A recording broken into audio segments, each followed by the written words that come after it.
tous et bienvenue pour cette nouvelle vidéo. Je suis ravie de vous retrouver, j'espère que vous allez bien, que vous avez passé une bonne semaine et que vous avez eu d'excellentes lectures. Pour ma part, ça a été un petit peu la foire à la saga cette semaine. Comme je vous le disais dans le précédent Qu'as-tu lu, je finissais de lire le tome 2 d'une duologie et j'ai fini en audio une saga de fantasy jeunesse. Et ce week-end, comme j'ai été un petit peu coincée à la maison, alors coincée hein, pas que je suis sortie quand même un peu, hein, mais je ne pouvais pas faire de sport. J'ai pas fait de sport pendant 4 jours, comme j'avais un petit peu le moral dans les chaussettes. Je suis allée faire un tour à la médiathèque et j'ai emprunté quelques BD. J'en ai lu 3 dans mon week-end et je vais du coup vous en parler. Je vais donc vous en parler tout de suite. Alors, la duologie que j'ai lue la semaine passée, il s'agit du Templier de l'ombre de Mireille Calmel, publié aux éditions XO. Donc dans cette duologie, on va suivre le personnage de Margot de Dante, qui est une jeune femme. Son frère est un chevalier de l'ordre des Templiers. Il est parti en mission à Chypre depuis un petit moment maintenant. Et elle reçoit donc une missive de son frère, lui indiquant qu'il lui a trouvé un fiancé et qu'il lui donne donc rendez-vous dans quelques jours dans une chapelle pour procéder aux noces. Donc, Margot est ravie, elle se rend donc sur les lieux où aura lieu la fameuse union, où elle retrouvera son frère et son fiancé. Sauf que les jours passent et point de frère ni de fiancé, et donc Margot décide de se rendre à la commanderie dont dépend son frère afin de savoir où il se trouve. Et plus elle va enquêter, plus elle va se rendre compte que la vie de son frère est nimbée de mystères. Et elle va se mettre en quête. Elle va très vite se rendre compte que son frère a disparu. Et elle va tout mettre en œuvre pour retrouver son frère disparu. Elle va donc commencer une quête jalonnée de rebondissements, jalonnée de morts, jalonnée de complots. Et au sein duquel va se retrouver cette pauvre Margot. Alors, il va y avoir aussi des secrets de famille. Bref, Mireille Calmel, elle a su concocter tout au long de ce premier tome un suspense qui est vraiment tenu de bout en bout. On arrive donc à la fin du tome 1, où il reste encore énormément de questions en suspens. Et donc, on arrive au tome 2 qui se passe 2 ans après les événements du tome 1. Et on retrouve Margot qui vit toujours plus ou moins avec une épée de Damoclès au-dessus de la tête, car elle recherche toujours ce fameux Templier de l'ombre qui lui cherche des noises à elle et à sa famille. Et très vite, elle va reprendre la quête qu'elle avait amorcée dans le tome 1. J'ai trouvé quand même ce tome 2 qui était peut-être un tout petit peu en dessous du tome précédent. Dans le tome précédent, il y a de l'action vraiment dans tous les chapitres. Là, on est sur une action un peu plus lente, un peu plus mesurée que dans le tome 1. Néanmoins, j'ai quand même suivi cette histoire avec passion jusqu'à la fin. La fin m'a beaucoup surprise. J'avoue avoir relu plusieurs fois cette fin, parce que je me suis dit, c'est pas possible, j'ai loupé un truc. Et j'ai trouvé que la fin était pas du tout raccord avec l'intensité et tout ce que le personnage de Margot a subi et a fait et a entrepris dans ce roman. Je l'ai trouvé complètement incongru. Parce qu'on nous a quand même montré une Margot intrépide, une Margot courageuse, une Margot qui était très en avance sur son temps, qui était très très moderne pour l'époque à laquelle elle vivait, et avoir fait le choix qu'elle a fait à la fin, j'ai trouvé que ça allait complètement à l'encontre de tout ce qu'elle a prôné, de tout ce qu'elle a prêché, de toutes les actions qu'elle a faites pendant ce roman. Je l'ai trouvé vraiment... Voilà, j'ai trouvé cette fin complètement incongrue. Alors, ça n'en gâche que moi, bien évidemment. Ça ne m'a pas gâché mon plaisir de lecture. J'ai beaucoup aimé quand même cette duologie. Mais j'ai trouvé que la fin allait complètement à l'encontre de l'esprit du roman. Si vous avez lu cette duologie, n'hésitez pas à me dire en commentaire ce que vous en avez pensé. Je serais ravie d'en discuter avec vous. Mais néanmoins, ça reste quand même un roman historique très riche, très documenté, comme c'est tout aussi bien, comme le sait très bien le faire Mireille Calmel, comme à chaque fois. Franchement, c'est un très très bon roman historique avec des personnages très forts, très puissants. Mais voilà, cette fin me pose beaucoup de questions. Ensuite, j'ai lu une saga jeunesse de fantasy dont j'avais beaucoup entendu parler quand je suis arrivée sur la sphère Booktube et Bookstagram il y a 4 ans.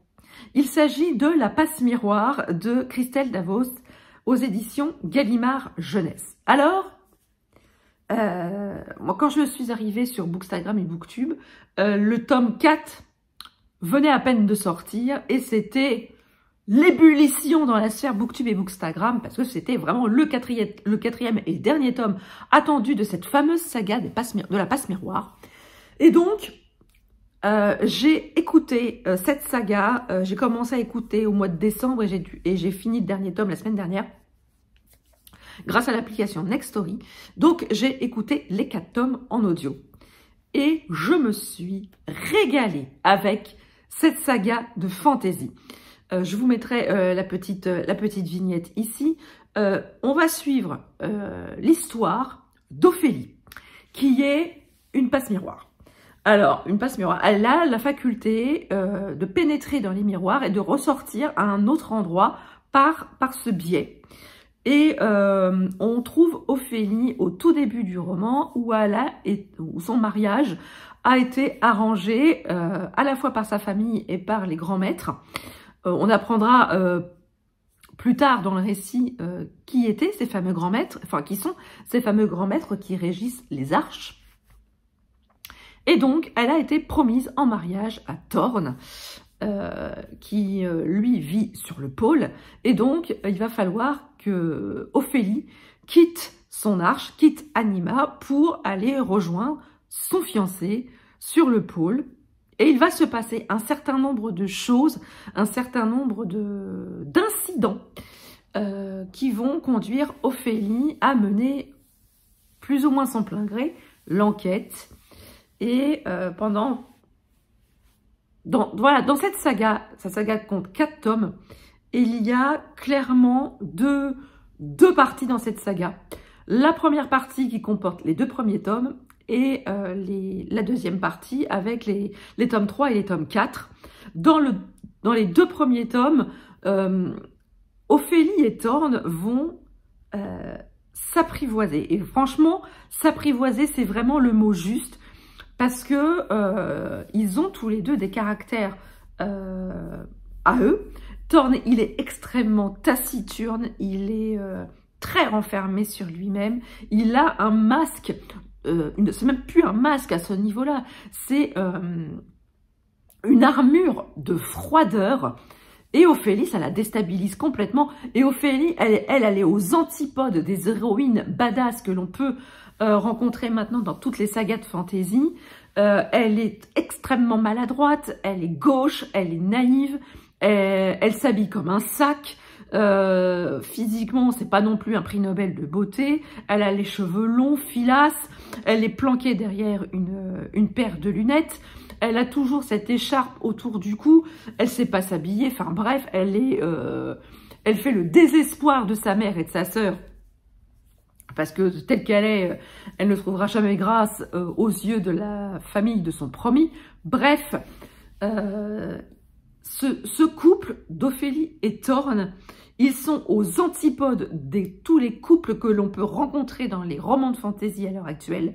Ils ne passent pas non plus leur temps à se renifler le derrière. Voilà, ils s'apprivoisent, vraiment. J'ai vraiment beaucoup aimé le monde que Christelle Davos a à imaginer tous ceux qui sont animistes. Ils donnent vie aux objets. D'ailleurs, l'écharpe d'Ophélie a vraiment été un personnage en tant que tel. C'est très très drôle de voir certains objets s'animer, donner un petit peu un ton un peu humoristique dans au récit. Il y a aussi les personnages secondaires que l'on rencontre tout au long du récit, et ces personnages secondaires qui sont extrêmement complexes, car on a vraiment du mal à savoir de quel côté ils se trouvent. Est-ce qu'ils se trouvent du côté des gentils ou est-ce qu'ils se trouvent du côté des méchants? Pour certains, on a quand même mis plus d'un tome avant de savoir de quel côté ils se trouvaient. C'est une série jeunesse, oui. Je ne dirais pas qu'il faudrait les mettre dans les mains des trop jeunes non plus, parce qu'il y a quand même des morts dans ce récit, des morts assez violentes. On est vraiment là au niveau des morts, on se trouve quand même au niveau des morts que l'on peut trouver dans Harry Potter à partir du tome 4, à partir de la Coupe de Feu. C'est une saga extrêmement riche. J'ai adoré vraiment cette saga qui m'a fait beaucoup de bien. Je l'ai trouvée extrêmement passionnante de bout en bout sur les 4 tomes. Et j'ai beaucoup aimé la relation entre Thorne et Ophélie qui se construit de tome en tome. Et c'est vraiment une très très belle histoire d'amour, mais vraiment d'amour profond, d'amour de vrais sentiments. C'est pas du cul, c'est pas du cul pour le cul, c'est pas de la fesse pour la fesse. C'est vraiment une belle histoire d'amour qui donne du poids aussi au récit, qui s'inscrit dans le récit, qui impulse aussi les choix des personnages dans les décisions qu'ils vont prendre. Et franchement, voilà, c'est une histoire qui s'inscrit pleinement dans le récit de fantasy. Il y a une très très grosse intrigue qui se déroule sur 4 tomes. C'est vraiment très très bien fait par Christelle Dabos. C'est une très très bonne série de fantasy. Franchement, je vous encourage à la découvrir, que ce soit à l'écrit ou à l'audio. Elle est disponible en poche. Elle est disponible en audio, donc sur toutes les plateformes de livres audio. Je pense qu'elle est dispo sur Nextory, mais je pense qu'elle est dispo sur Audible également, si vous voulez aller la tester sur Audible. C'était vraiment une très très bonne expérience audio, une très très bonne expérience de lecture. Je vous encourage vivement à découvrir cette saga qui gagne à être connue. Je comprends maintenant pourquoi l'engouement était tel sur Bookstagram et Booktube à l'époque. Enfin, et comme j'avais le moral dans les chaussettes ce week-end, je suis donc allée en médiathèque pour faire une razzia. Donc j'ai pris des bouquins, j'ai pris des BD et j'ai découvert la saga Silex and the City de Jewel aux éditions d'Argo. Ici, on suit une famille au néolithique. Vous avez Blog, vous avez... oh merde, comment elle s'appelle comment s'appelle-t-elle, madame .com? Elle s'appelle Spam, vous avez Web et vous avez le garçon URL. Les noms ne sont pas au hasard. Les parents sont profs dans un collège. Et Eve et URL sont, eux, élèves de ce collège. Non, je crois qu'Eve va au lycée et URL est au collège. Bref. Et on va suivre les aventures de cette famille. Il y a énormément de références à la société actuelle. Beaucoup de clins d'œil. C'est marrant. J'ai lu les 3 premiers tomes de la saga parce que j'avais emprunté les 3 premiers tomes. C'est plaisant, je pensais rire plus que ça, mais voilà, les histoires sont sympas, il y a beaucoup de références à la société actuelle, c'est vraiment une satire de notre société actuelle du point de vue des hommes préhistoriques. Voilà, c'est plaisant, voilà, moi c'est peut-être pas mon genre d'humour. clairement. Je ne pense pas poursuivre la lecture de cette saga, mais ça, voilà, ça m'a distrait, on va dire, pendant ce week-end. Et ça a fait le job. Je pensais rire quand même un peu plus, mais ça n'a pas été le cas. Mais voilà, j'ai souri, j'ai ri un peu. Il y a certains passages qui m'ont fait beaucoup rire. Je les ai fait lire à mon chéri, qui a rigolé aussi. Enfin voilà, ça a été extrêmement distrayant. Ça a été très distrayant.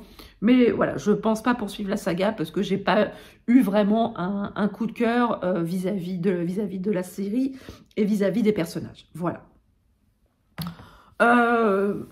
Voilà, ce Cthulhu est terminé. Il est un peu plus court que d'habitude. J'en suis navrée, mais j'ai pris un peu plus soin de moi cette semaine et ce week-end. Donc j'ai fait un petit peu autre chose. J'ai regardé la télé, je me suis reposée. J'ai joué un peu, voilà, à Zelda sur la Switch. Et voilà, je me suis reposée aussi. J'ai reposé mon genou, qui a franchement pas du tout apprécié la chute. Mais pas du tout. Au-delà des différents bleus que j'ai pu me faire en tombant, c'est quand même le genou et les coudes qui ont absorbé le plus gros du choc. Et voilà, faut le temps que voilà, le genou c'est quand même beaucoup mieux. J'ai quand même pu marcher un petit peu hier. Je suis sortie dimanche.